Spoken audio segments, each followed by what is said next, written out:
آپ نے بتانا ہے کہ کس تاریخ کو یہ جو آپ بیان کر رہے ہیں یہ سارا کچھ کس تاریخ کو ہوا، اس کا مقام کیا تھا، وقت کیا تھا۔ اسی طرح سے آپ لوگوں نے یہ بھی بتانا ہوتا ہے کہ مہمان خصوصی جو ہیں وہ کون تھے، آیا کہ آپ کوئی وزیر تعلیم تھا یا وزیر اعظم تھا یا گورنر تھا یا کوئی ڈپٹی کمشنر تھا یا کوئی ادبی شخصیت تھی یا کوئی شاعر تھا یا آپ کے کالج ہی کا پرنسپل صاحب جو ہیں وہ مہمان خصوصی تھے۔ مہمان خصوصی کا آپ نے تعارف کروانا ہوتا ہے۔ اگلا نقطہ ہے تلاوت اور نعت کا بیان۔ آپ لوگ جب بھی کوئی تقریب ہوتی ہے اس کا آغاز ہمارے ہاں عموماً تلاوت سے کیا جاتا ہے، اس لیے تلاوت اور تلاوت میں کون سی آیات کی تلاوت کی گئی اس کا ترجمہ جو ہے وہ بھی بتایا گیا جس نے لوگوں کے دلوں پر اثر کیا، آپ نے یہ بتائیں گے۔ اور اس کے بعد نعت کون سی پڑھی گئی، نعت خوان کون تھا، اور نعت کے اشعار نے لوگوں کے دل پر کیا اثر کیا، یہ پوری تفصیل آپ بتائیں گے۔ اور یہ بتائیں گے کہ نعت سننے کے بعد لوگوں کے جذب اور شوق کی کیا کیفیت تھی۔ اگلا نقطہ ہے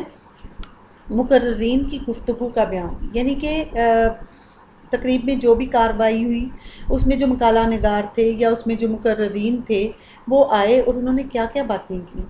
اگر انہوں نے کوئی شعر اپنی گفتگو میں پڑھے تو آپ وہ لکھ سکتے ہیں، ان کی باتوں کے اہم نکات آپ پوری تفصیل کے ساتھ تو نہیں، بڑے مختصر کر کے آپ ان کو لکھ سکتے ہیں، اور خاص خاص نکات مقررین کی گفتگو کے جو بڑے اہم ہوں اور جو باقی منفرد باتیں ہوں وہ آپ نے بیان کرنا ہے تاکہ آپ کی جو روداد ہے وہ بڑی خوبصورت اور پرکشش ہو سکے۔ اس کے علاوہ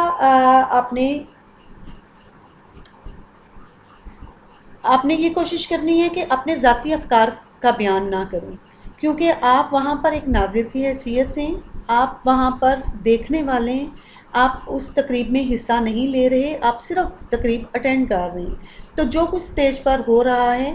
آپ نے وہ سب کا سب جو ہے اس میں اپنی ذاتی رائے نہیں بتانی، بلکہ آپ نے صرف تقریب کا آنکھوں دیکھا ایک احوال بیان کرنا ہے۔ تقریب ہے، کوئی تفریحی آپ کا ٹور ہے، یا پھر آپ کا کوئی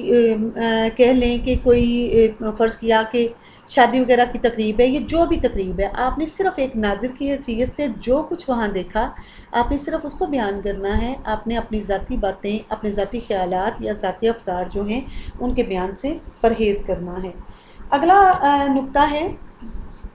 متانت اور سنجیدگی، کہ روداد نویس کو روداد لکھتے ہوئے متانت اور سنجیدگی کا دامن نہیں چھوڑنا چاہیے۔ اگر تقریب میں کوئی ناخوشگوار واقعہ پیش آیا ہے تو اس کا اظہار بھی انتہائی شائستہ انداز میں کرنا چاہیے، مسائل کو خواہ مخواہ طول نہیں دینا چاہیے اور خواہ مخواہ بات کو بڑھانے کی کوشش نہیں کرنی چاہیے۔ اگلا نقطہ ہے آسان زبان، کہ آپ جب بھی روداد لکھیں آپ کی زبان بڑی سادہ، بڑی سہل اور بڑی آسان ہونی چاہیے، خواہ مخواہ کی تشبیہات اور استعارات اور دوسری اس طرح کے پرتکلف قسم کے محاورات وغیرہ کے استعمال کرنے سے پرہیز کرنا چاہیے، خواہ مخواہ کی رنگ آمیزی نہیں کرنی چاہیے لکھتے ہوئے، اور بات کو بڑی سادہ اور آسان زبان میں بیان کرنا چاہیے۔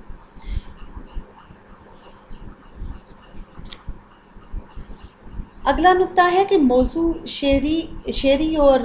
نثری حوالہ جات، یعنی کہ تقریب میں جتنے بھی اوپر مقررین گزرے ہیں یا جو اسٹیج پہ آئے ہیں اور جن جن لوگوں نے اپنے خیالات کا اظہار کیا ہے وہاں اگر انہوں نے کوئی اچھا شعر کہا ہے یا نثر کا کوئی اچھا حوالہ ہے تو آپ دے سکتے ہیں، اور یہ شعر جو ہیں یہ آپ کی روداد کا جو اس کی خوبصورتی کو بڑھانے کے کام آئیں گے۔ اگلا ہے بھرپور اور بامقصد اختتام،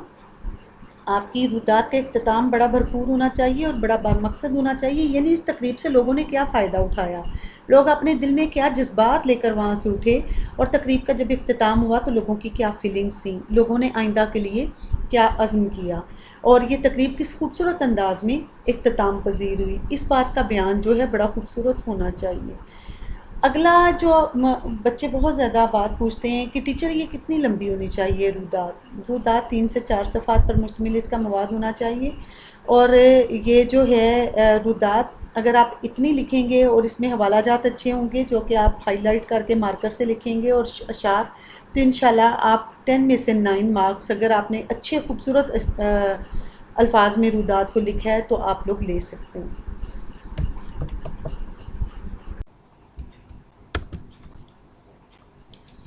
جی، یہ کچھ رودات آتی ہیں جو ایک جیسی ہوتی ہیں، جس میں آپ لوگوں کو کچھ ایسے پوائنٹس ہیں کہ اگر آپ کے وہ پوائنٹس تیار ہو جائیں تو آپ ان پوائنٹ کو اسی ترتیب سے لکھتے جاؤ تو آپ ایک اچھی رودات لکھ سکتے ہیں۔ آپ کے تعلیمی ادارہ میں جو بھی تقریب منعقد ہوتی ہے اس میں کچھ مشترک نکات ہیں، وہ میں آپ لوگوں کو بتاتی ہوں۔ نمبر 1 ان میں ہے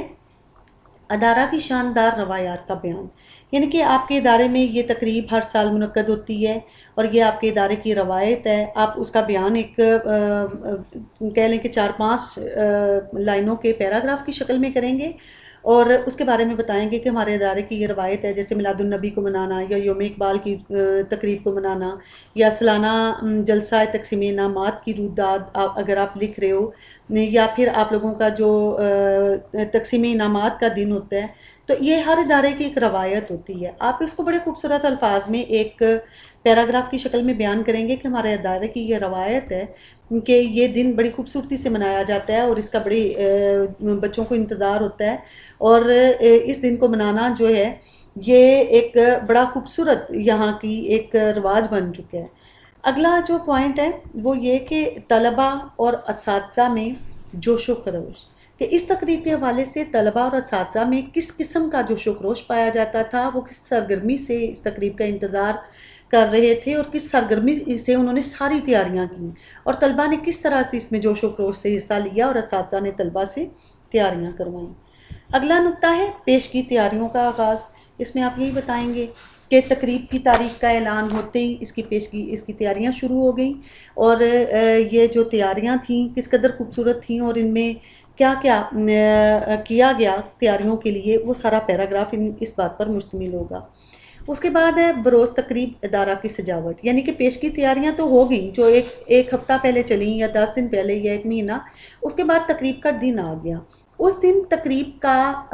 جو تقریب کے لیے ادارے کو کیسے سجایا گیا تھا، آیا کہ جھنڈیاں لگائی گئی تھیں یا غبارے لگائے گئے تھے یا رنگ برنگے بینرز لگائے گئے تھے،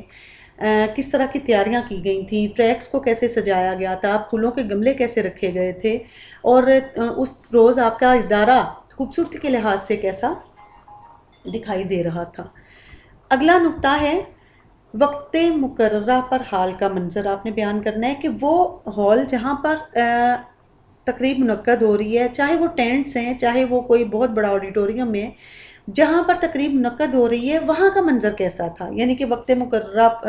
سے پہلے ہی ہال کا بھر جانا، وہاں طلباء کا جوش و خروش، وہاں سٹیج کی خوبصورتی، اس کی سجاوٹ، سب کچھ آپ اس میں بیان کر دیں گے۔ اگلا ہے اسٹیج سیکرٹری کی اسٹیج پر آمد اور تقریب کا آغاز۔ اب ظاہر ہے جب ہال بھر گیا، مہمان خصوصی آ گئے، تو اسٹیج سیکرٹری آئیں گے اور اسٹیج پر آ کر وہ تقریب کے آغاز کا اعلان کریں گے اور مہمان خصوصی کا تعارف کروائیں گے اور معزز مہمانوں کو بھی خوش آمدید کہیں گے اور طلباء کو بھی خوش آمدید کہیں گے، اور اس طرح باقاعدہ تقریب کا آغاز ہو جائے گا۔ ہمارے ہاں روایت یہ ہے کہ ہمیشہ تقریب کا آغاز جو ہے وہ تلاوت قرآن سے کیا جاتا ہے، لہذا تلاوت قرآن کے لیے کس کو بلایا گیا، اس نے کون سی آیات کی تلاوت کی اور اس کا ترجمہ۔ اگر آپ ترجمہ پورا نہ بھی لکھیں، صرف آیات لکھ دیں اور ساتھ صرف اتنا بیان کر دیں کہ اس کا ترجمہ سن کر ہمارا ایمان جو ہے وہ تازہ ہو گیا، تو اس طرح سے آپ یہ چند ایک لائنیں اس طرح سے لکھ سکتے ہیں۔ اس کے بعد آخری جو یہاں پر کامن پوائنٹ آئے گا وہ ہے نعت، کیونکہ تلاوت قرآن کے بعد ہمیشہ نعت جو ہے وہ ہوتی ہے، اور نعت پڑھنے والا کون تھا، طالب علم یا طالبہ جو بھی آپ لکھنا چاہیں، اور اس نے کون سی نعت پڑھی اور اس نے لوگوں کے دلوں پر کیا اثر کیا۔ یہ کچھ ایسا ہے کہ کسی بھی تقریب کے لیے عموماً کالج میں یا تعلیمی ادارے میں ہونے والی تقریب میں یہ کامن پوائنٹس ہیں جو تقریباً آپ لوگوں کا ایک پیج ان سے بھر جائے گا، اور اس کے بعد آپ باقی، یعنی کہ اب باقی تو ظاہر ہے وہ کام چلے گا، جیسے جلسہ تقسیم انعامات ہے تو اس طرح کا کام ہوگا، اگر یوم اقبال ہے تو اس طرح حوالے سے اقبال کے حوالے سے شاعری وغیرہ کا، اور اسی طرح اقبال کے زندگی کے بارے میں تقاریر ہوں گی۔ اسی طرح سے اگر میلاد النبی صلی اللہ علیہ وآلہ وسلم ہے تو نبی صلی اللہ علیہ وآلہ وسلم کی سیرت کا بیان ہوگا اور نعتیں اس میں شامل ہوں گی، تو آپ باقی تقریب جو ہے جو بھی اوپر ٹاپک دیا جائے گا آپ اس حوالے سے کریں گے، لیکن یہ چند ایک پوائنٹس ہیں جو آپ ہر رودات کے شروع میں بیان کر سکتے ہیں۔